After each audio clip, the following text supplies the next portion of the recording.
સુરતની નવી સિવિલ હોસ્પિટલમાં વાડ જ ચીબડા ગળે તેવો ઘાટ સર્જાયો હતો।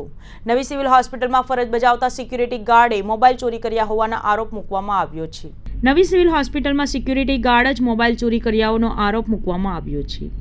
શક્તિ સિક્યુરિટી ગાર્ડ મોબાઈલ ચોરી કર્યો હતો।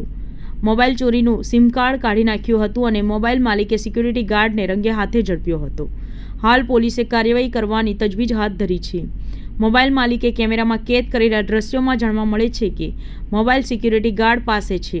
મોબાઈલમાં માલિક કહે છે કે 4 દિવસથી ગુમ હતો, તેમ છતાં તમારી પાસે આવ્યો તો કોઈને જાણ કેમ ન કરી, મોબાઈલનું સિમ કાર્ડ કેમ કાઢી નાખ્યું સહિતના સવાલો કરાયા છે।